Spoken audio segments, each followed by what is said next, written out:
Hello and welcome to The Mechanist. Today in this video we are going to discuss about the vectors. So let's begin. Usually in every physics book vectors is the first chapter. So based on that you can imagine how important the vectors is to understand physics, to define few physical quantities and also to solve a lot of physical problems. So we start with the very basic definition of the physics which is defined in every book possible. That is, a vector is a quantity which has both magnitude and direction. So that's what there is in the book. So let's see what actually a vector means. Let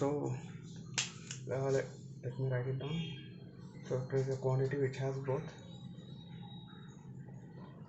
magnitude and direction. Let's understand with an example. Let's say an aeroplane is flying. If you have to describe this very particular event to someone, what do we define?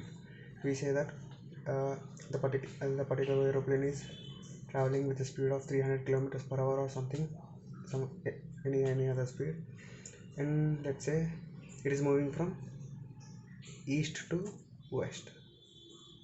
Okay, so here this 300 kilometers per hour is the magnitude, and this description of east to west is the direction. So here this 300 kilometers per hour is what we call speed. So basically speed is a scalar quantity which has only magnitude. When scalar mixed with a direction, this is called a vector. So basically a vector is a quantity which has both magnitude and direction, and here when speed is combined with the direction we call it velocity. So velocity is a vector while speed is a scalar. Similarly, let's say I am at point O and I move to point A, and the distance between these 2 points is, let's say, 10 kilometers. Here the distance is 10 kilometers. If I travel from here to here, I have traveled 10 kilometers. If I travel from here to here, then even then I would be traveling 10 kilometers. But while coming to the displacement, if I start from this point and end up at this point, the displacement would be plus 10 kilometers. Okay, and then when I travel back from this point to this point, my displacement would be 0, because I am at the very same point at which I am started. So this is called displacement. So basically displacement is also a vector while the distance is a scalar quantity. Okay, now as we understood few basic terms, let's get on with some examples.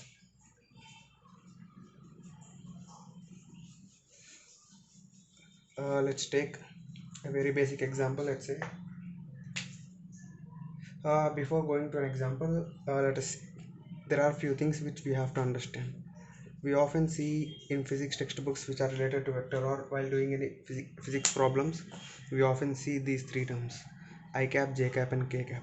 Let's try to understand this I cap, j cap and k cap. And let me say, if A is a vector, it is denoted in the form of A with an arrow on its head, A bar. We call it A bar. So that's how vector is denoted. And now let's try to understand what is I cap, j cap and k cap is. Usually I cap is, let's take a three-dimensional axis. Let's say this is x, this is y and this is z, and all are positive for this particular example. Usually for the negative x it would be like, for the negative y we have to expand it to the downward. So this would be our origin. Okay, now let's concentrate on I cap, j cap and k cap. So what is basically an I cap? An I cap is a unit vector along x direction. J cap is the unit vector along y direction, and k cap is the unit vector along z direction. That's what is said in the textbook. Now let's try to understand what they actually mean. So let's take I cap. So let's say from 0 to here it is 1 unit. When I say 1 unit, it can be 1 meter, 1 centimeter, 1 millimeter, 1 kilometer, whatever it is. It depends on the scale we determine. If this is time, it becomes 1 second. So basically I cap is nothing but 1 unit. If I say 5 I cap, it simply means adding 5 ones. 1 1 1, like 1 1 1. 1 and 1. So if this is my x-axis, and if I divide the x-axis in 5 equal parts, then each equal part would be 1 I cap. If I say I have 5 I cap, which means I am adding just 5 individual unit vectors along the x direction.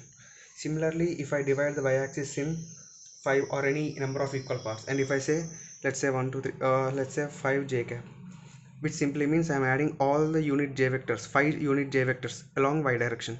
Similarly, it is also for the z as well, while we say k cap here, so it is 5 k cap. Now that we have understood what is I cap, j cap and k cap is, now let's try to do some examples, so as to deepen our understanding. So let's start. Let's say this is a 2D axis, this is our x, this is our y, and this is the positive direction, so this would be negative, this would be negative, and this would be positive. So let's say I'm right here, okay, I'm at the origin, and I moved from here to, let's say, this point A, which is 2 meters. Here I am saying 2 meters, where my scale would be 1 meter is equal to 1 I cap. Okay, this is my scale, 2 meters. How can I represent my direction of travel and my position? Simply by vector. So my displacement from the origin to point A is this. I travel along this direction, so I am denoting with this arrow mark. So usually the origin point is represented with the tail of the arrow, and the ending point would be represented with the head of the arrow. Now let's say I moved from A to B. I can define it with a vector. My displacement is this. Let's say this is 1 meter. Now if I ask what is my overall displacement, what are we going to do? We are simply adding these two distances, or these two vectors, basically, because we are also keen about the direction. So 2 I cap plus 1 I cap. This is 2 I cap and this is 1 I cap. If this is 1.5, then it would be 1.5 I cap. If this is 3, then it would be 1.3 I cap. So basically 3 I cap or 3 meters. My overall displacement is. Now if I have to determine my overall displacement with a vector, what would I be doing? Simply I would join my very starting point with the ending point. So this is my ending point.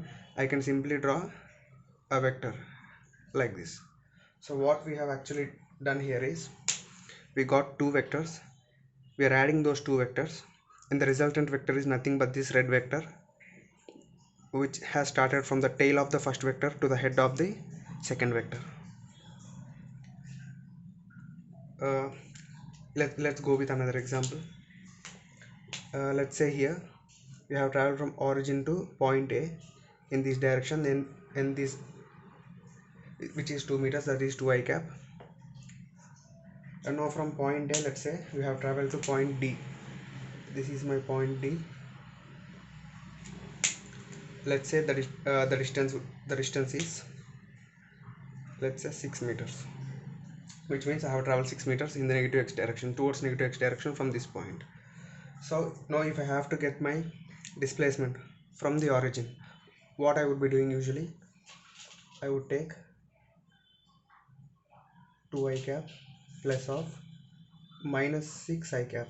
This minus 6 I have included minus here because you are traveling towards the negative direction, so which gives me minus 4 I cap. So my position right now is minus 4 I cap on the number line along the x-axis. So this is where I am right now. This is how we use vectors to define position, or when that position is differentiated with time, we usually get velocity. When the velocity is differentiated with the time, we get accelerations, and all those quantities are vectors. We'll discuss in detail in the next coming videos, but let's now stick with the vectors. Now let's expand. So basically, let me conclude it. So basically, when I have two vectors like this which are being added up, let's go with the very first example. Let's say these are the two vectors. The resultant vector is nothing but the summation of these two vectors, which means this is the resultant vector. Simply, if I have one vector like this, and from here there is another vector like this till here, this is A, this is B. Now my resultant would be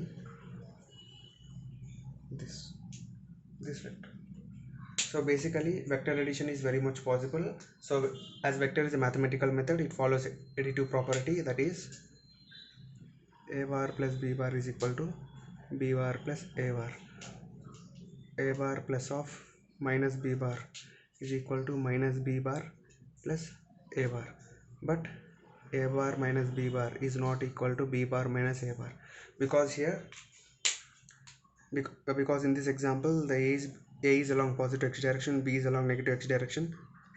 Similarly here also b is along negative x and a is along positive, but here a is positive and b is negative, and here b is positive and a is negative. Here the direction is changing, hence the entire mechanics of the problem will change. So this is not a valid thing. These two are valid in additive property of vectors. Now let's try to expand the idea of addition vectors for something which is defined in a 2D plane. Let's say if this is our two-dimensional plane, okay, I have a point here. How can I represent that point from my origin? I can represent it with a vector. So basically a vector is nothing but representation of a point in a two-dimensional space or a three-dimensional space from our reference point. So this is our reference point and this is the point which we are referring to, so we can directly refer it with using a vector. So if this point is 1 1 comma 1, so this can be usually represented in the form of matrices as well, like this. So vectors and matrices are nothing but linear algebra basically. So let's say, so let's take it as 2 comma 2.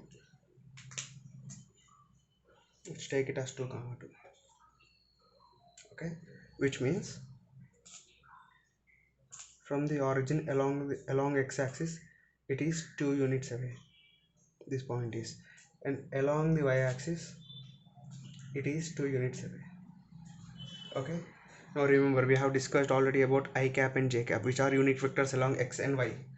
So therefore if I am saying that this is 2 units, which means 2 I cap, and if I am saying that it is 2 units, it is also 2 j cap because it is along y direction. Now let's see, in order to find the magnitude of this vector, we have to project this vector along x-axis and y-axis. So how do we project it? Just we have to look the shadow of this vector. If I project a light beam from here, the shadow would be this, and if I project a light in this direction, the shadow would be this. So this is the projection of this vector on the x-axis, and this is the projection of this vector on the y-axis, and this projection is 2 units which is obtained from this point, and this projection is 2 units which is obtained from this point. So if you see, this is my 2i unit vector, 2i vector, and this is my 2j vector. Actually this is the vector, but I am actually transferring this vector over here, because see, if you add these two vectors, the resultant would be this. In the similar way, if you project this vector here, the result would be same. So basically when you add two vectors like this, or you can just project it here and you can project it right there, for both these vector combinations the resultant would be same, as long as you are not changing the direction of the vectors, the resultant would always be same. If you change the direction, like say in this very similar example, if this is my vector and I have changed the direction of the second vector, that is this vector, the resultant would change, isn't it? So let's stick with the example. So this is 2i cap and this is 2j cap. Now this is my resultant vector c. So c bar is nothing but, let's say this is a bar and this is b bar. C bar is equal to a bar plus b bar, which is 2 I cap plus 2 j cap. This is vector notation, representation of this position in the form of vector. Now if I don't want to have the position, I want to have the magnitude in the direction. Let's see how to solve it. So basically here this is nothing but the right angle triangle. This resultant vector is nothing but the right angle triangle, hypotenuse of the right angle triangle, well, while sides are nothing but the projections of that vector onto x-axis and y-axis. Therefore the magnitude of C would be under square root of 4 plus 4, 2 square plus 2 square, so C is equal to 2 root 2. This is the magnitude. But in order to represent a vector, we also need direction. So how to define direction? Direction is nothing but the orientation of the vector from the x-axis. The orientation of the vector from the x-axis. So let's say if this is theta, then tan theta. Nothing but we are actually defining the slope. Direction is nothing but the slope. Tan theta is equal to 2 by 2, which is 1. Theta is equal to tan inverse of 1. Theta is equal to 45 degrees. So as the angle obtained here is 45 degrees, we can say that this vector is along 45 degrees, is making 45 degrees with the x-axis. Okay, so that's how we define the direction. This is the magnitude and this is the direction of the vector. Let's say if the angle obtained is 145 degrees, then the vector would have been like this. If it is like 225 degrees, the vector would have been like this. In that way we can say how the vector is oriented with the positive x-axis. So this is how vectors are added. This is how vectors are resolved into components. Let me do one more example regarding the components. Let's say there is a vector 5 I cap 3 I cap plus 4 j cap. This is nothing but 1 I, another 1 I, and another 1 I, all becomes 3 I's. This is 3 I. Similarly, if I add 4 j's, 4 unit j's, then that would become 4j. If I project this vector like this, the resultant would be the vector which is drawn from tail of the first vector to the head of the second vector. So this is my resultant.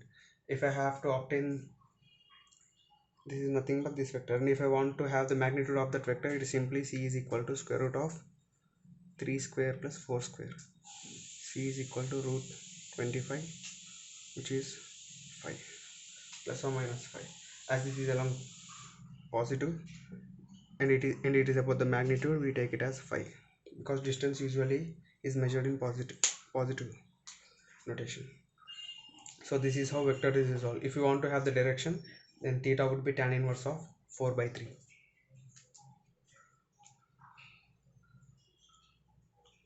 So this is how vectors are solved. Vectors are resolved and vectors are added based on the problems given. So thanks for watching, and if you have any doubts, you can comment in the comment section below.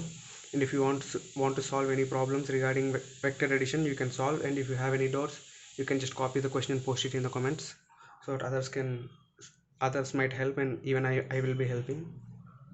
In the next video, we will be seeing how vectors are multiplied. There are two types of vector multiplication which we are going to see in the next video. So this is about this video, and thank you.